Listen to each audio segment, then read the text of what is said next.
Lux presents Hollywood.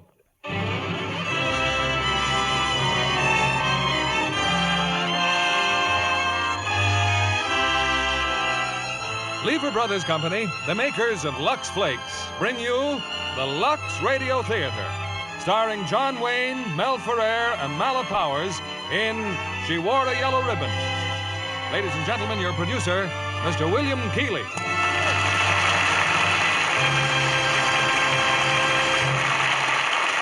Greetings from Hollywood, ladies and gentlemen. The history of the United States Cavalry is one of daring, accomplishment, and romance. And in our play tonight, She Wore a Yellow Ribbon, we present a colorful drama from its glorious past. As our stars of the RKO screen success, we present one of the most popular actors of today, John Wayne. And co-starring with him is a very versatile artist, Mel Ferrer, and one of the most beautiful young actresses in Hollywood, Mala Powers. We wish to congratulate John Wayne on receiving the Photoplay Gold Medal Award as the most popular actor of the year, and hope he'll continue to appear in such fine American pictures as John Ford's great production of She Wore a Yellow Ribbon.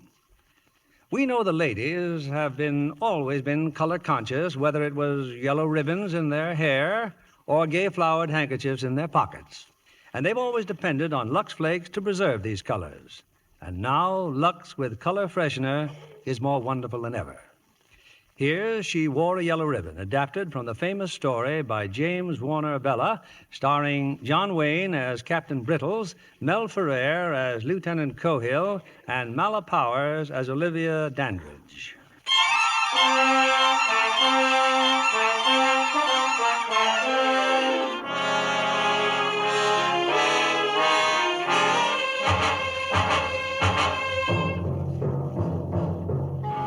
It is 1876.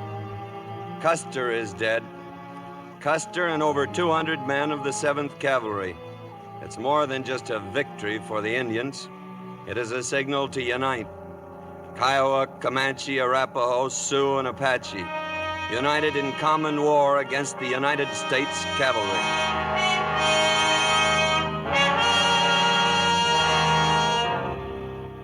Our post is far to the south of the Little Bighorn. Fort Stark, isolated, kind of lonely for some, I guess. Anyway, this day started like 1,000 others before it, with Sergeant Quincannon standing in the doorway of my cabin.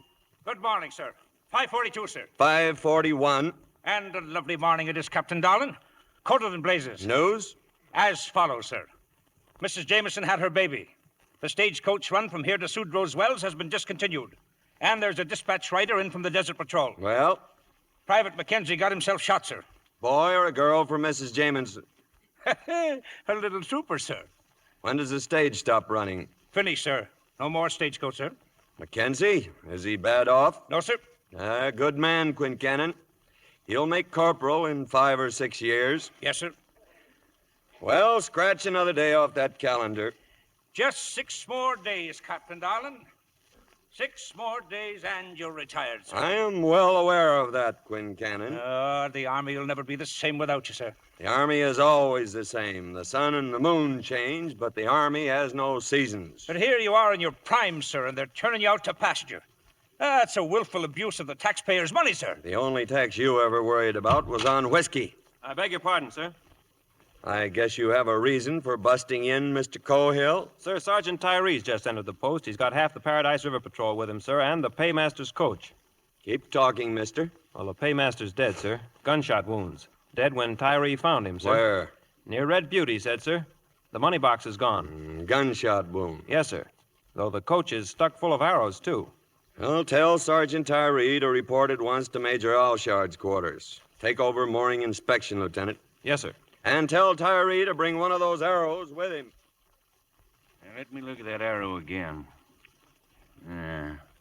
You sure it's not Kiowa, Captain? No, and it's not Comanche nor Arapaho either, Major. Not with those color bands. Sir, with your permission, All right, Tyree, put in your 2 cents worth. Well, sir, These airs with the yellow, white, and red bands are the signs of the Southern Cheyenne. And I've seen bannocks and snakes with the same color. Yes, sir, but looking at the clan mark, this mark right here, it's the sign of the dog.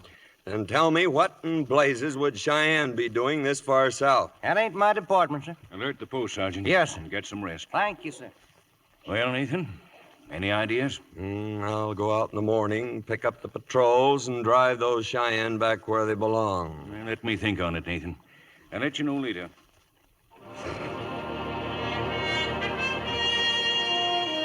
The day wore on. Now, life within a post isn't all spit and polish. Take Lieutenant Pennell, for instance, and the Major's niece.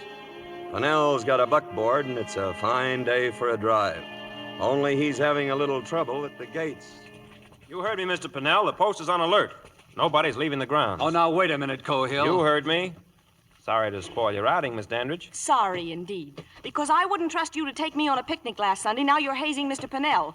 You just drive right on through, Ross. If you don't, I will. You touch those reins and I'll slap you in the guardhouse. You wouldn't dare.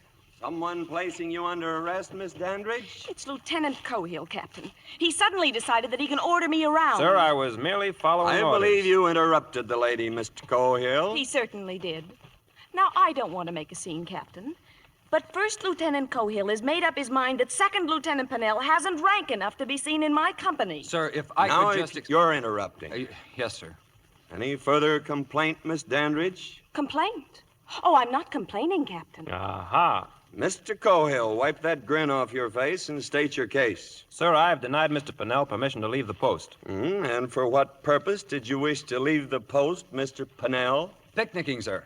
Picnicking? Miss Dandridge? Where? In St. Louis? Oh, no, sir. Just up by the waterfall, sir. But I'm sorry. Never if I- apologize, mister. It is a sign of weakness. Mr. Cohill, I see no reason why Mr. Pennell should not go picnicking. Very good, sir. Thank you, Captain. But, Miss Dandridge, Mr. Cohill was quite right in denying you permission to leave under the present emergency. If you will be so kind as to get out of the buckboard. Oh, but really... Your arm, ma'am. Thank you. Mr. Pennell, you may proceed with your picnic. This way, Miss Dandridge. Ask Lieutenant Pennell. Yes, sir. Where'd you say you were holding your picnic? I'll tell you where. At Delmonico's in New York about 2 months from now. With Olivia, see? And I won't be wearing any blue suit either, bub. Get up! The Major sent for me early that evening. He had made up his mind. I guess there's no other course to take, Nathan. Find those Cheyennes and push 'em back. Oh, by the way, here's the last report on Custer's outfit. 212 men, Nathan. Headquarters expects a hard and bloody winter. Sitting Bull preaching a holy war. I want you to take every precaution. These names: George Armstrong Custer, Tom Custer, Boston Custer, Calhoun, Cook. Yes, I expect you knew most of them. I expect I did. Harrington, Keogh, Miles Keogh. Yes, Mac. A hard and bloody winter. Oh, Nathan, those flowers over there, Abby picked them. She thought maybe for Mary's grave. Oh, well, I was figuring to stop by there now and... Yes, I know. Never miss a day, do you? Oh, thank her for me, will you, Mac? They're real pretty flowers. It's 9 years, Mac. 9 years last month.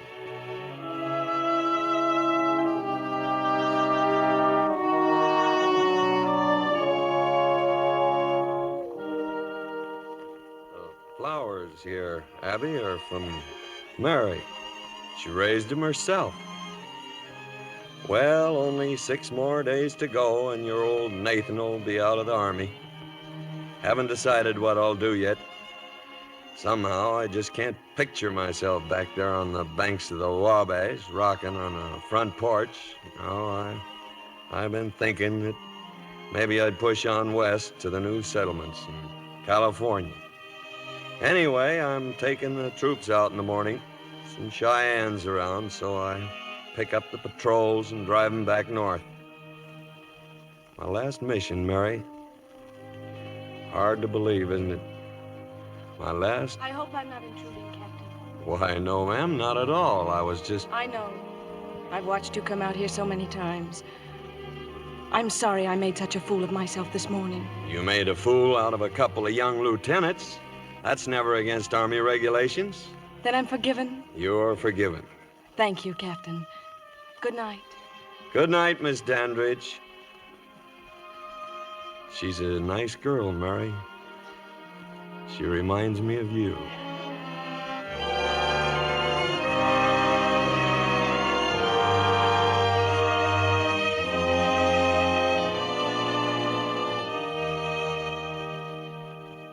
At dawn, the troop was mounted and ready to leave, till Sergeant Quincannon came up driving a wagon.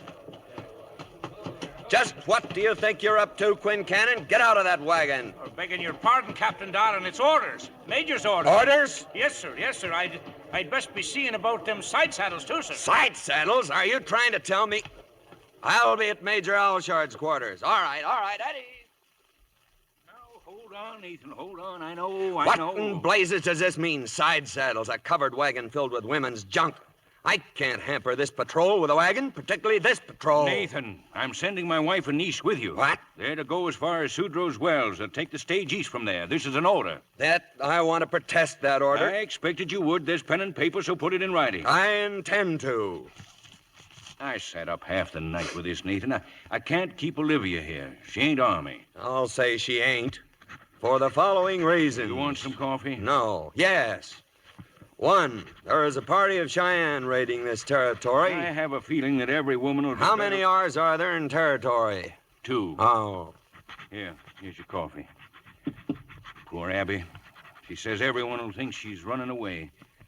And what about me? I'll be a bachelor all week. And in conclusion, I respectfully protest the decision of my commanding officer to saddle this troop with his female relations. 1 L in relations. At this critical hour. Signed, Nathan Briddles, and so forth. It sounds very good, Nathan. I'll be glad to file it. Well, believe me, I hate to hamstring you this way, but you will take every precaution. Of course he will, dear. And how did marching through Georgia take the idea of old Iron Pants riding with him? Under protest, Abby. Written protest, Abby, of course. It's always my pleasure to escort old Iron Pants. Well, as long as you're going along with us. Abby, that is the dad-blamedest outfit I ever did see. Quincannon's old britches. A little baggy, I suppose, Nathan, but they'll do for the trail. Now, where's Olivia? Is she ready? She's been ready for an hour. She's probably outside with one of your lieutenants. Well, kiss the old man of yours and say goodbye. Time we get out of here. And I hope you approve of my uniform, Mr. Cohill. It's very becoming, ma'am. And I notice you're wearing a yellow ribbon. Well? For Pennell, huh? How do you know it isn't for you, mister? I'd be very happy if it were for me. Very happy indeed. Morning. Trooper Dandridge reporting, sir. Well, and a proper trooper, too, and right pretty, don't you think, Mr. Cohill? I do indeed, sir. And a yellow ribbon, Miss Dandridge. Do you know what that means in the cavalry? A sweetheart. It does? Who's it for? Why, for you, Captain, of course. For me, huh? Ha. I'll make these young bucks jealous yet. I brought your mount, Olivia. May I help you? Thank you, Mr. Pennell. I hope you're wearing that yellow ribbon for me, ma'am. Why, who else would it be for? Hurry up, Aunt Abby. They'll be leaving without us.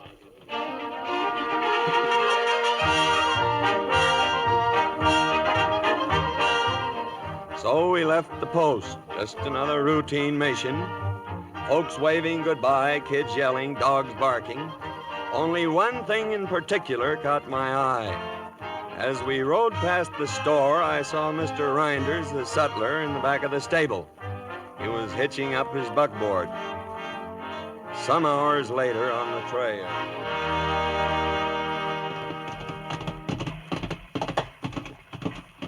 Sergeant Tyree reporting, sir. At ease, Tyree. Well, like you told me, sir, I took cover till Reinders left the post. I've been trailing him ever since.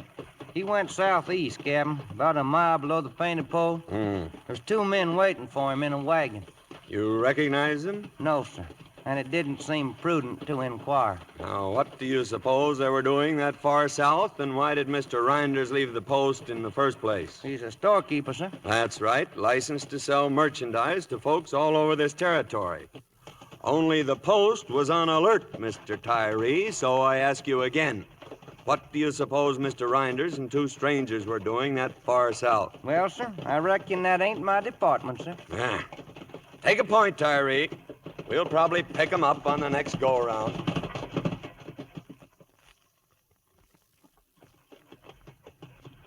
Romantic, isn't it, Miss Dandridge? Guidons gaily fluttering, bronzed men lustily singing, horses prancing, and bunions aching. Must you always be so vulgar, Mr. Cohill? The cavalry doesn't go in for refinements, Miss Dandridge. Cavalry? This ridiculous business of dismounting and walking every hour or so, you might as well be in the infantry. We soon would be if we didn't ease these mounts. Why don't you ride in the wagon with Mrs. Allshard? No, thank you. And if you don't mind, I'd like permission to ride back along the line. Why? If you must know, I'd rather share the dust back there with Mr. Pennell. Haven't you already thrown enough dust in Pennell's eyes? Why don't you give him a chance? Mr. Cohill! Yes, sir? Relieve Mr. Pennell with the rear guard. Yes, sir. Everything under control here, miss? Thank you, Captain. Everything's just fine.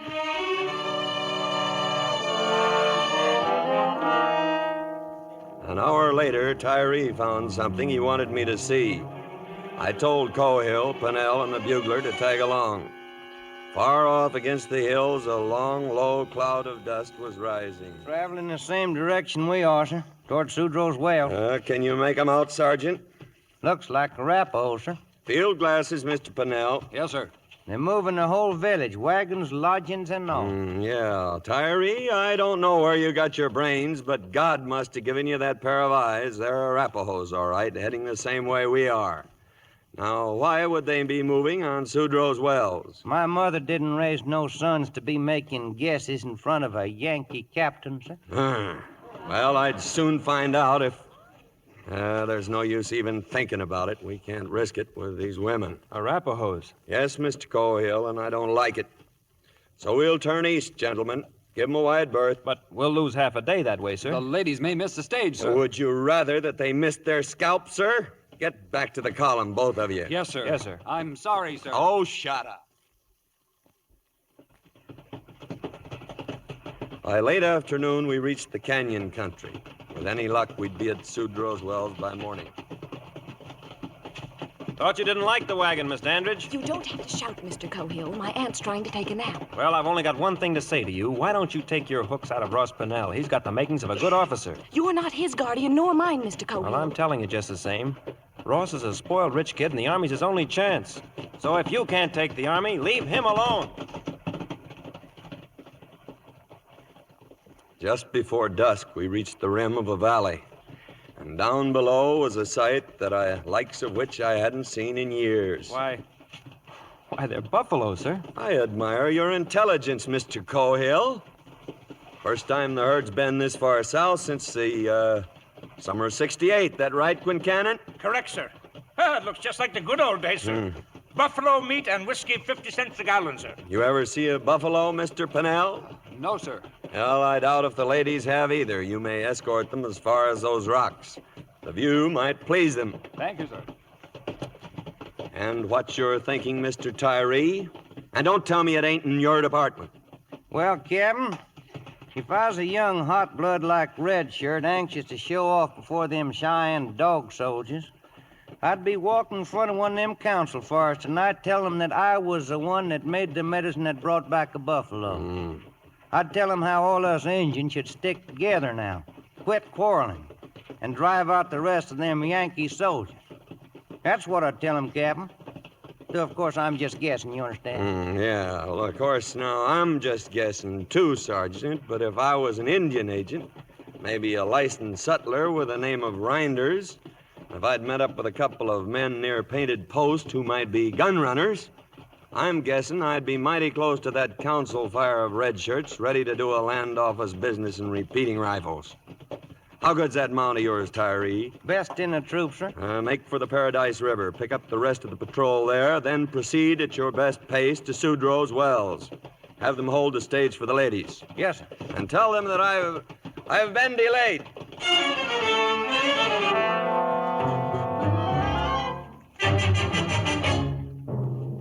If we kept moving all night, we'd reach Sudrow Wells by dawn.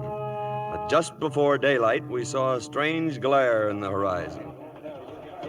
That's no sunrise, Captain. That's a fire. It's the settlement, sir. Sudrow's Wells is over there. Shut up, the lot of you. Ladies to the rear, Quincannon. Yes, sir. First 2 sets of 4s. Forward, you!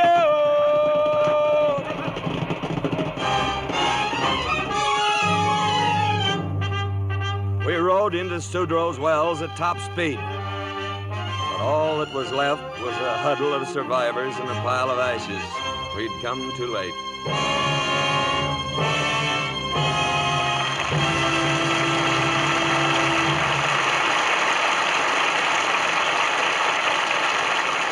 In just a moment, our stars will continue with Act Two of She Wore a Yellow Ribbon. Now, here's Libby Collins, our Hollywood reporter, with the Lux movie news of the week. Reporting, John, that a Polynesian sarong has made another star.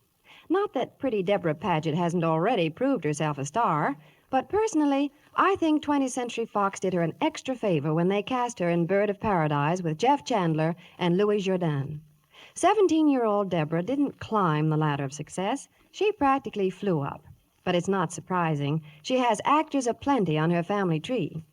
I just wonder what her ancestors, Baron de Stager and Lord Paget, would say to that sarong. Deborah, in Technicolor, makes one of the prettiest Polynesians I've ever seen. Louis Jourdan falls in love with her, but native taboos complicate their courtship. Just one bit of advice, girls. Bird of Paradise doesn't have a happy ending, so take along your handkerchiefs. You'll have a lovely cry. Does Deborah wear sarongs throughout the picture? That's right. And Deborah doesn't need Paris designs to look beautiful. The studio did make one important improvement on native washing methods. They took an 8-week supply of wonderful new Lux with color freshener to Hawaii, where the picture was filmed. It was so important in the Technicolor shots to keep Deborah's bright Polynesian prints sharp and dramatic, they wouldn't risk any other way of washing. There's nothing in the world just like wonderful new Lux with color freshener. Hollywood studios insist on it, and the stars themselves say it's more marvelous than ever. This remarkable new Lux is ideal for white things. You know how often white blouses get yellowed or gray-looking. Well, new Lux with color freshener keeps them dazzling white as new.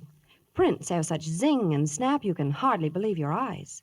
All colors stay bright and beautiful, just the way you want them. Thanks for the tip, Libby. If New Lux with color freshener does that for a sarong, think what it can do for your spring prints, your summer dresses and blouses. Why don't you get a big box tomorrow? I'm sure you'll love it, just as Deborah Paget and so many Hollywood stars do. Give your washables that nicest new Lux look. Now, here's Mr. Keeley, our producer. Act Two of She Wore a Yellow Ribbon, starring John Wayne as Captain Brittles, Mel Ferrer as Lieutenant Cohill, and Mala Powers as Olivia.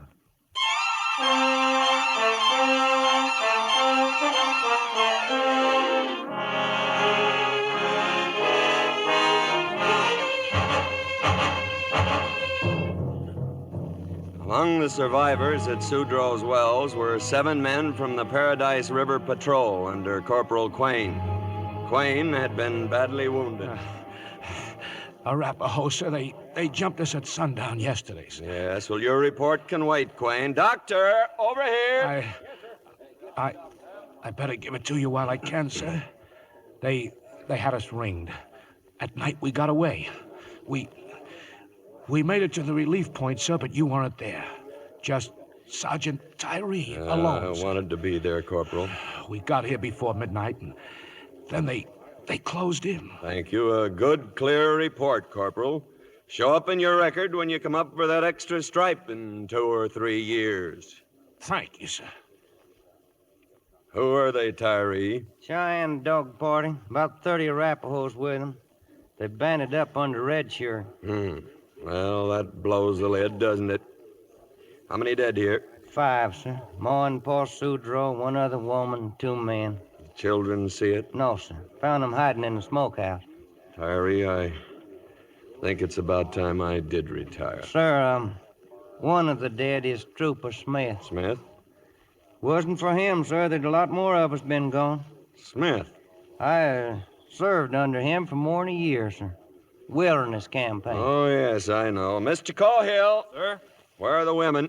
They've rounded up the children, sir, getting them quieted down, sir. Assign a burial party, Mr. Cohill. Then I'll want this column moving again within an hour. There's a storm coming up.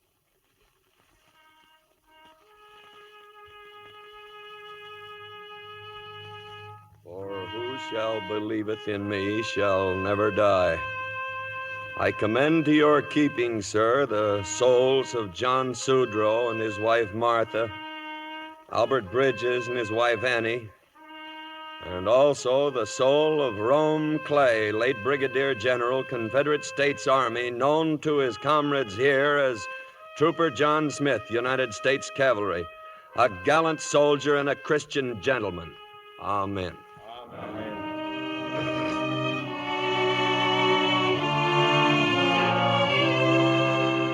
We buried the dead and made ready for the journey back to Fort Stark. Captain Riddles. You will go to the rear, Miss Dandridge, where you belong. Yes, sir, I'll go. But I want you to know that I'm well aware that all of this is because of me. Because I wanted to see the West. Because I wasn't Army enough to stay the winter. You're not quite Army yet, miss, or you'd know never to apologize. It's a sign of weakness. As for what's happened, only the man who commands can be blamed. Press on me. Mission failure. Yeah, we sure missed the stage, Miss Dandridge.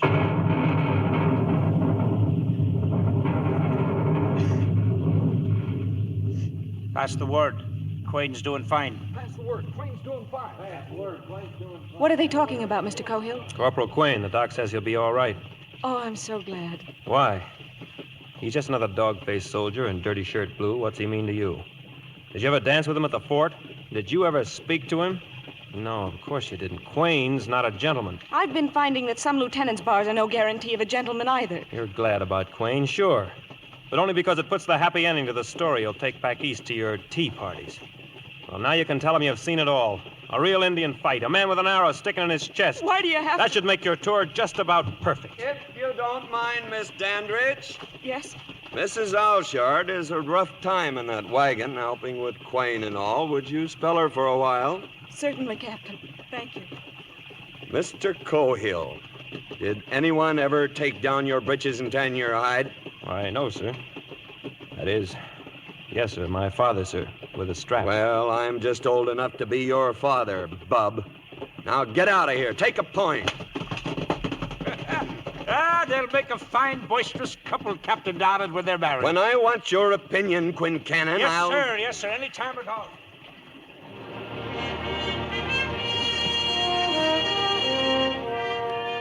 Rain let up that afternoon, and at dusk I called a halt. We'd stop a while and rest. We needed it. All of us. I wouldn't go any further if I were you. Captain Riddle said we'd be here for 2 hours. I didn't hear him say anything about taking a walk. There's probably 100 hostiles out there. You think that's a whippoorwill? Come on, Olivia, let's go back. I can walk alone, thank you. Olivia, please. The old man says don't ever apologize. It's a sign of weakness. But I'm sorry for everything I've said and done. Oh, honey, you know how I feel about you. Flint, if you'd only... All right, Cohill. Let's get her over with. Pull your blouse. You crazy, mister? Don't pull rank on me. You've been green-eyed ever since she put that yellow ribbon on. Button up that shirt, mister. Ross, please. You can sneer all you want to, but you keep your paws off my girl. All right, mister. I'll accommodate you. Ross, no! Button your shirt, Mr. Pennell. I thought better of you. 4 years out here and still acting like a wet-eared cadet on the Hudson. What is this all about, Mr. Cohill? Sir, I must decline to answer, respectfully. Mr. Cohill, it is a bitter thing indeed to learn that an officer who has had 9 years' experience in the cavalry, the officer to whom I am surrendering command of this troop in 2 more days, should have so little grasp of leadership as to allow himself to be chivied into a go at fisticuffs while taps have barely sounded over a brave man's grave. God help this troop when I'm gone. Sir, it was my fault. You're at attention, Mr. Pennell. It was a misunderstanding, You'll Captain. oblige Miss Dandridge by getting back to troop area. Yes, sir. Mr. Cohill, you will have the men build their squad fires higher. make the fullest show of bedding down here for the night. Then we're sneaking out, heading for the river. Is that clear, Mr. Cohill? Yes, sir. I'm sorry, Ross. Sorry, Flint.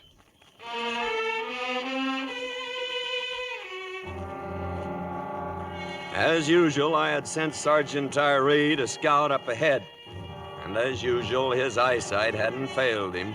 Hostile, sir. They're holed up in a ravine about 3 miles north of here. Only that ain't all. Well? They got visitors. Our old friend Rinders. Right smart of trading going on right now.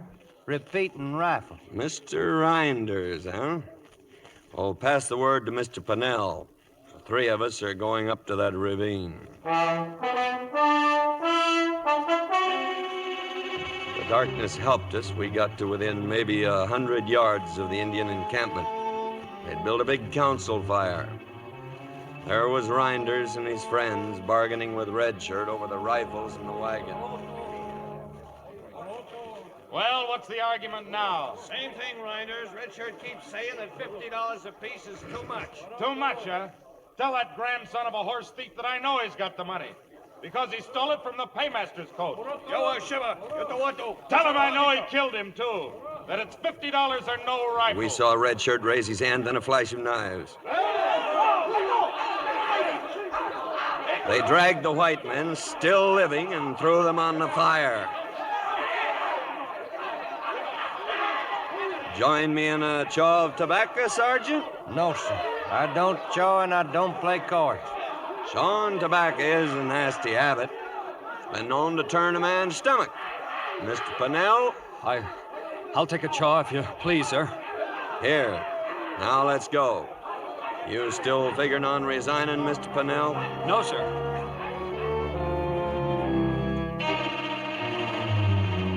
When we got back to the column, I called a meeting of the officers and sergeants. All present, sir. Any time between now and daylight, gentlemen, we can expect an attack.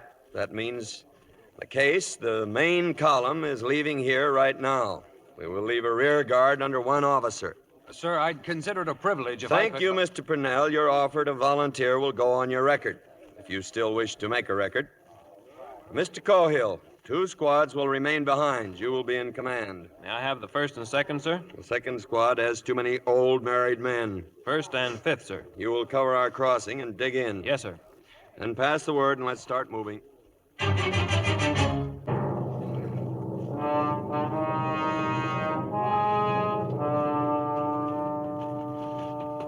Lieutenant Pennell reporting, sir. The main column is safely across the river, all but you and Miss Dandridge, sir. Stand by. Mr. Cohill, as you know, this is the only crossing within 20 miles. So you've got to buy me some time. You've got to buy me a long day. Then we'll do it, sir. I know you will, Flint. Flint. Took you 9 years to call me that, sir. And it was well worth waiting for. Well, we'll get you out of here, son. Just hang on. We'll get you out of this pocket by noon tomorrow. Mount your horse, Miss Dandridge. Flint, wait! Well, haul off and kiss her, blast you. We haven't got all night. Yes, sir. Thank you, sir. I'll be back, man. I'll be back. I promise you. Oh, what are you waiting for, Mr. Pennell? Escort the lady across the river. If you'll follow me. Ross. I'm sorry, Ross. But I guess that's how it is. You and Flint. Yeah, sure. Good luck, Flint.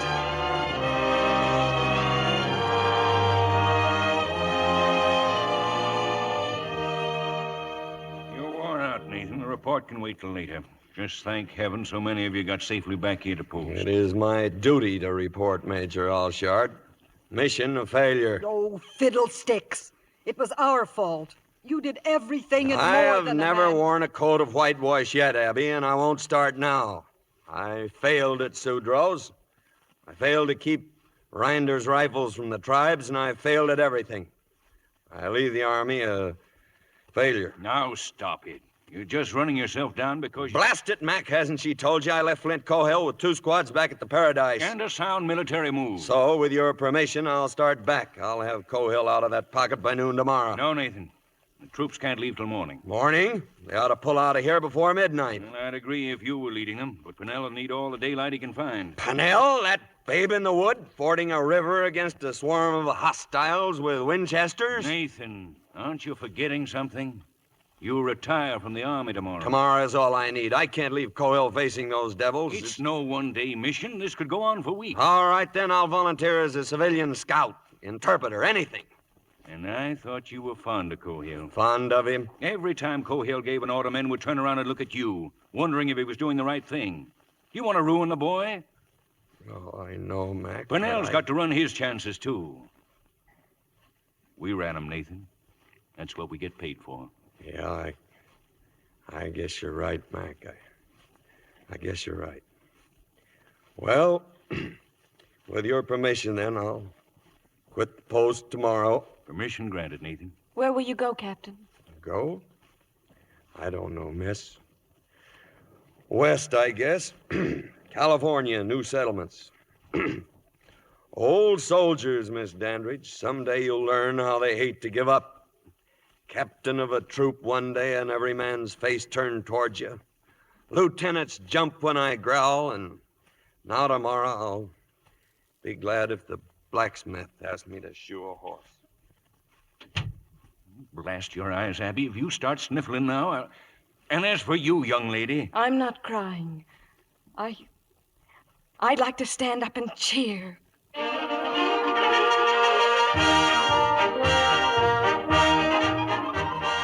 At dawn the next morning, I reviewed the troops. My last review. They had a present for me. Watch and chain, solid silver, brought in special. St. Louis. It's engraved on the back, sir. Captain Brittles from C Troop, lest we forget. Lest we forget. We had hoped to hold a dance in your honor, sir, but under the circumstances... Oh, thank you. Thank you all. You will do me one last favor, Mr. Pennell. Take your troop and proceed on your mission. Yes, sir. Forward! Yo! Good luck, C Troop. Good luck.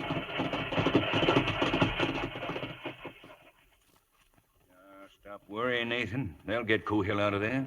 But that's not enough, is it, Mac? Within a week, those hostiles will be here on your doorstep. Then what? Oh, we'll take care of them. Yeah, well, I'll say goodbye. Oh, I left my other saddle in the cabin. Give it to Abby. It'll be easier on her disposition. Say goodbye to her for me, Mac. He'll do no such thing, Nathan Brittles. Goodbye is a word we don't use in the cavalry. Now come here. Yes, ma'am. Until our next post, dear. Thank you, Abby.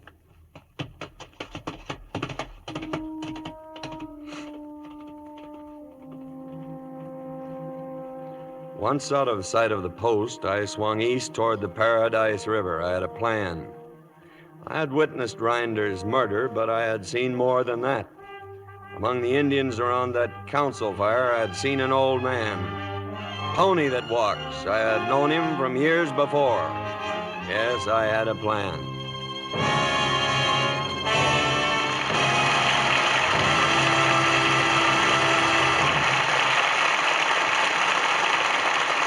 And now, a brief intermission before our stars return with Act 3 of She Wore a Yellow Ribbon. I've chosen as our special guest tonight Hollywood-born Leslie Banning, who is building a very successful career as a freelance actress. You've made a picture recently at RKO, haven't you, Leslie? Well, yes, I have, Mr. Keeley. But I haven't even seen the rushes yet. Well, I'll let you in on a secret. John Farrow, the director, told me you've done a splendid job. Well, that's good news, Mr. Keeley. You did better than my spy. And who was that? Jane Russell. She's my sister-in-law, you know. Oh, yes, of course. While Jane was working on Howard Hughes' production of His Kind of Woman with Robert Mitchum, I asked her to get some inside information, but she wouldn't talk. Perhaps you should have asked Jane to sing. You know, she plays a sultry nightclub singer in search of romance, and naturally, she finds it with Robert Mitchum in this action-packed drama. Glamour and sophistication become this new Jane. Practically swooned over the gorgeous clothes she wears in His Kind of Woman. 19 different outfits. Judging by appearances, you yourself can face any clothes competition with distinction. Thank you, Mr. Keeley. You know, one of the reasons it's so easy to keep clothes looking wonderful is New Lux with color freshener. I've always loved Lux, but this New Lux is the most marvelous ever. Prints look wonderfully fresh, so alive, and colors, well, they practically sparkle. Even my lovely slips and nighties stay so gorgeous looking, I can hardly believe they've been washed at all. Jane and I both love it. A great many other Hollywood stars agree with you and Jane Russell. No other way of washing nice things leaves them fresher or brighter. Hollywood studios say New Lux with color freshener is a washing miracle. This amazing New Lux leaves white things dazzling white, prints brilliant and gay, all colors dramatically new-looking. Even delicate pastel slips and nighties renew their fragile beauty every time you Lux them. If you haven't tried New Lux with color freshener, you're in for a real thrill. Get a big box tomorrow. Use it for your washables to give them that nicest new Lux look. Thank you for coming tonight, Leslie Banning. It's been a pleasure, Mr. Kennedy. We pause now for station identification. This is CBS, the Columbia Broadcasting System.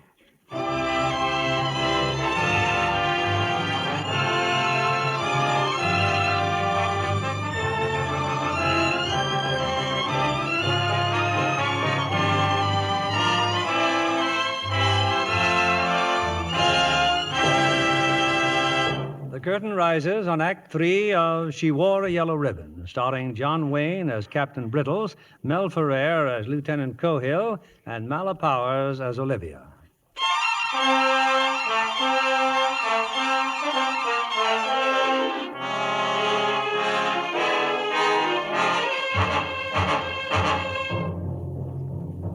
I was back with the troop by nightfall.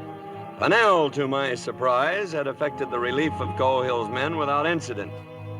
And so far, the Indians had failed to make a move. There's a reason they've held off, sir. We've scouted them all day. They're concentrating forces. How many, Mr. Cohill? Close to 1,000, sir. Arapahoes, Kiowas, Comanches, and those Cheyenne dog soldiers. How much time have we got? What's your guess? Well, no time at all, sir, because we've got to hit them first. I'm glad the Major sent you, Captain. The men will feel a lot better about it now. You didn't send me, Mr. Cohill. I am not on duty. Then the orders haven't been changed. Orders are orders, sir. But for the next 4 hours, according to my brand new silver watch and chain, I am still an officer in the United States Cavalry. Flint, if I gave you a written order, would you obey it? I don't need a written order, sir. Nevertheless, you're going to get it. It might come in handy in our court-martial. Sergeant Tyree? Yes, sir. I am ordering you to volunteer again. Yes, sir. You and me are going to ride out of here, Sergeant, just as soon as I write Mr. Cohill's orders. It's just a pencil, Flint, but I'm using all the official phrases. Yes, sir. You will remain here in your command, and don't force any action until I return. But if I don't, then read this piece of paper for your orders. Put it in your pocket. I understand, sir. And now, Mr. Tyree, if you'll find me a fresh horse, we'll take a little ride out toward those hills.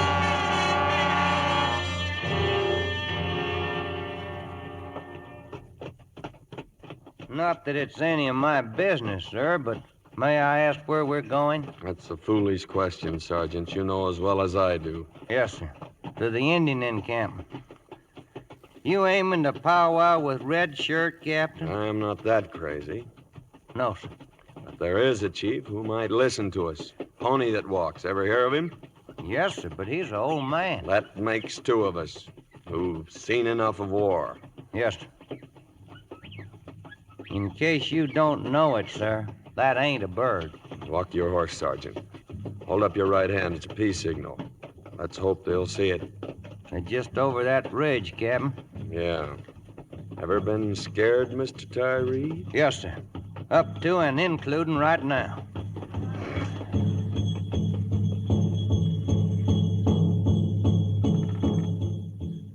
We reached the crest and rode past their guards. They swarmed in on every side, warriors in full paint, crazy for blood. We forced our way through to the council fire. Their leaders, half a dozen of them, stood in front of us. Then Red Shirt fired an arrow at my feet. We come in peace. This Red Shirt knows, but he answers with an arrow before we can talk. I take his arrow from the ground. I break the arrow of Red Shirt. I spit on his arrow. I will speak with Pony that walks. Nathan, I am Christian. Hallelujah. Old friend me. Long time. I have come in peace, Pony that walks. Take salt, Nathan, take salt. It was plain that the old Indian was tolerated in the council only because of his years. Red Shirt was the leader of this army and nobody else. Red Shirt, very angry. Lili, Shichi Saba. Kill. Much blood. Nathan, old friend, smoke pipe. Nathan, smoke. Good. I smoke your pipe, but my heart is sad at what I see. Your young men painted for war. The medicine drum's talking. It is a bad thing. Many men will die. My young men, your young men. No good. We must stop this war. The young men do not listen to me. They listen to big medicine. Yellow hair Custer dead. Buffalo come back. Great sign. Too late, Nathan. You come with me. We hunt buffalo together. Smoke many pipes. We are too old for war. Yes, we are too old for war, but old men should stop wars. Too late. Soon many squaws sing death songs, many lodges empty. You come with me. We hunt buffalo, get drunk together. Hallelujah. No, old friend, I must go. I go far away. You will go in peace, Nathan. I put Manitou round neck. No harm. Washkiola. Washkiola. Washkiola.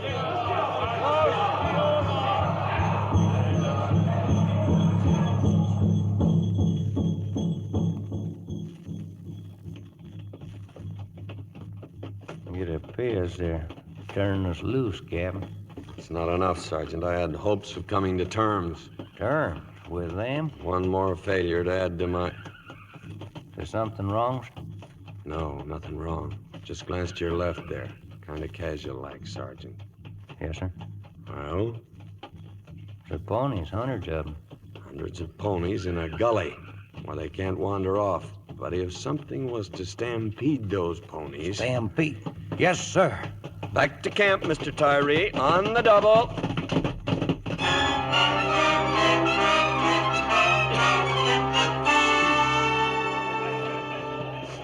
Lieutenant Cohill reporting, sir. Troops ready to move, sir. The men know their assignments. Yes, sir. The column in single file leading mounts. We're to follow you, sir, proceeding with the utmost quiet. There's a creek at the near end of that gully. We'll stop there and form ranks. Meantime, sir? Meantime, Mr. Cohill, just pray that the moon stays behind those clouds.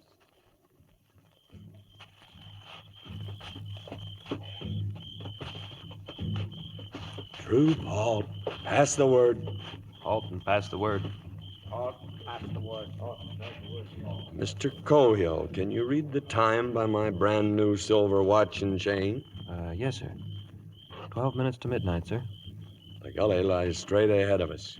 On signal, we'll gallop through that draw and stampede the herd out the other end into their encampment. Questions, Mr. Cohill? No questions, sir. Mount and pass the word. Mount and pass the word. Mount and pass the word. Bugler? Sir? A count of 3 and sound the charge.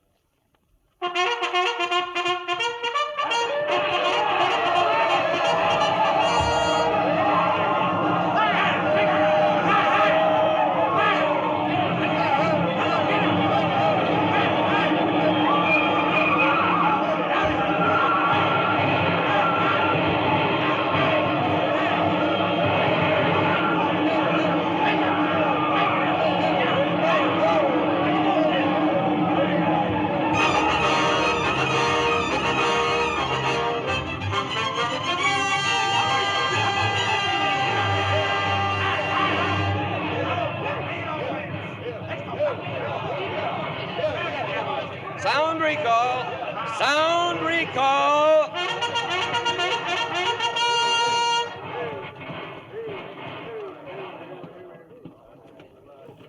Any wounded, Mr. Cohill? No casualties, sir.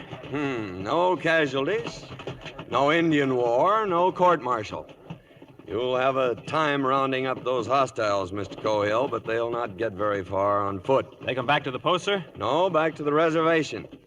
Have your soldiers follow them all the way. Stay about a mile behind them. Walking hurts their pride, and your watching will hurt it worse. Yes, sir. Can you read what time it is by my brand new silver watch and chain? 2 minutes past midnight, sir. Huh. I've been a civilian for 2 minutes. It's hard to believe. It's your army, Mr. Cohill. Good luck.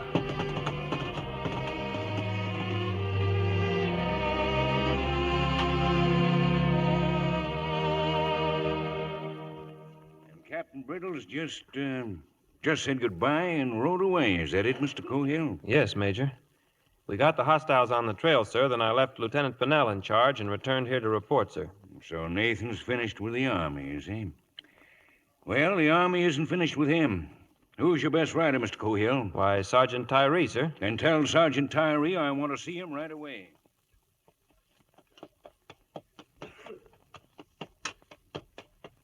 Yahoo! Captain Brittle!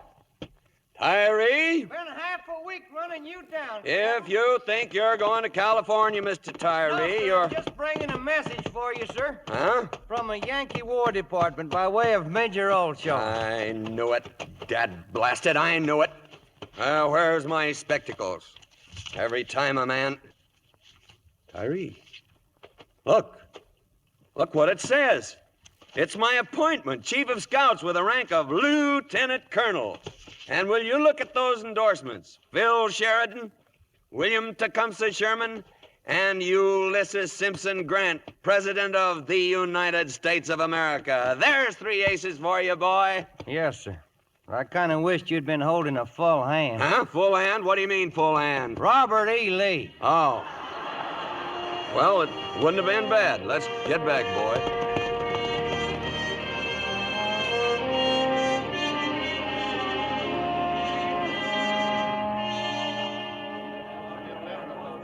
Here he is, Major, sir. He's coming up the steps now. Open the door, Quincannon. Yes, sir. Ladies and gentlemen, Lieutenant Colonel Brittles. What's going on here, anyway? Just a dance in your honor, sir, to welcome you back. And I might add, you kept us waiting for some time. Well, I'm sorry I'm late, Mac, but I didn't even Don't know apologize, Colonel. It's a mark of weakness. Well, proceed, Bandmaster, proceed.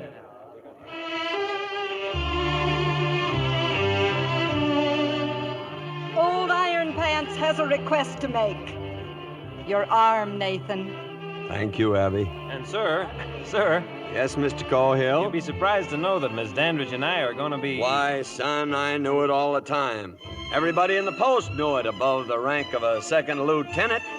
Right, Mr. Pennell? There'll come a time, sir, when I'll be a first lieutenant. Yeah, in 10 or 12 years.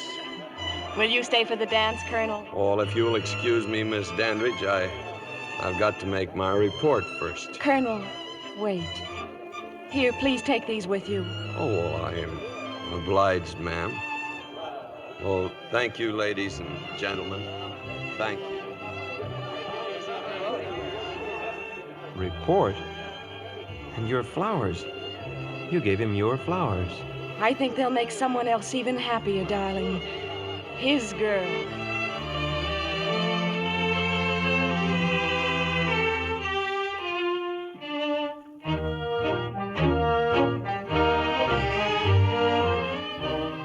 So ends the story of Captain Brittles and the troops he led.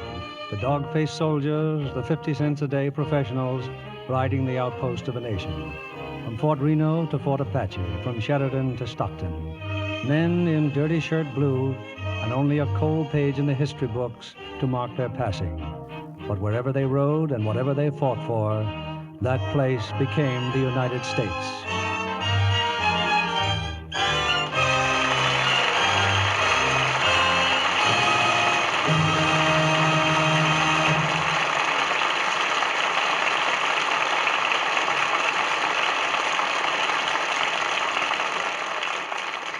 I hope you enjoyed the show as much as I did. Now I know you'll want to meet our stars personally, so in just a moment, Mr. Keeley will be back with them for a brief chat and to tell you about next week's show. But first, I'd like to give you my own experience with this wonderful New Lux with Color Freshener. I was so excited myself the first time I tried it, I could hardly believe my eyes. You know, here in Hollywood, we see so many wonderful things that when the stars themselves say it's the most marvelous thing that ever happened to their favorite Lux, you can be sure it's really sensational. I call it a beauty bath for colors. Take my white blouses. They stay whitest white time after time. And my prints, they look so vivid and alive after a Lux bath, I think I must be dreaming. Just for fun, I've tried new Lux for practically all the colors in the rainbow, and they just sparkle like new every time. Won't you try it? I'm sure you'll love it just as much as I do. Do me a favor, won't you? You'll be doing yourself one. Get a big box of new Lux tomorrow and give your washables that nice as new Lux look. Now, here's Mr. Keeley with our stars. And here they are to receive your special thanks. John Wayne, Mel Ferrer, and Mala Powers.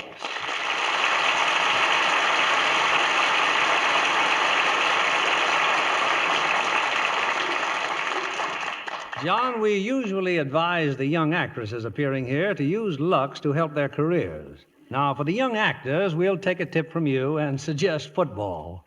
Well, it is true that I went from football to making pictures, but my wife has always used Lux Flakes, and there you have the complete story of my life. Well, John, I'm also an ardent fan of Lux Flakes, but I hope that isn't the complete story of my life. Well, honey, you've got a long way to go, and I'd say you're off to a flying start. And that comes from a man who knows.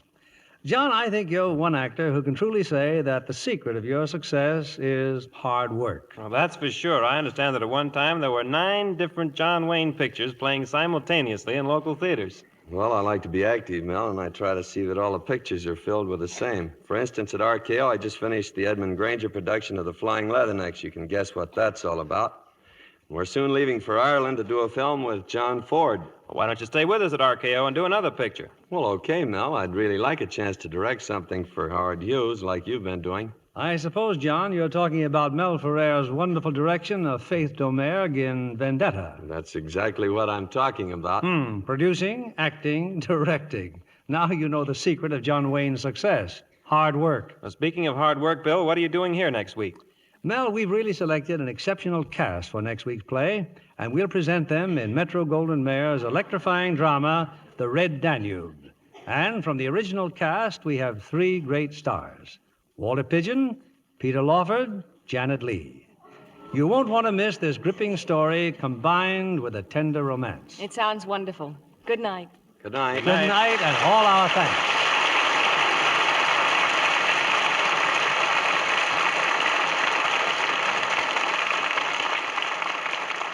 Here's Ella Raines, one of Hollywood's loveliest young stars' own tip on complexion care. I never skip my Lux Soap facials a single day, she says. They're so quick and easy. I just cream the rich Lux lather well into my skin. Rinse with warm water, then a quick splash of stimulating cold. I pat to dry with a soft towel. Now my skin feels so satin smooth and soft. Try this simple care Ella Raines recommends. It's so easy to be Lux lovely. Lux Soap has active lather, you know, that really makes skin lovelier. That's why 9 out of 10 screen stars use fragrant white Lux toilet soap regularly. Lever Brothers Company, the makers of Lux Flakes, join me in inviting you to be with us again next Monday evening when the Lux Radio Theater presents The Red Danube, starring Walter Pidgeon, Peter Lawford, and Janet Leigh. This is William Keeley saying good night to you from Hollywood.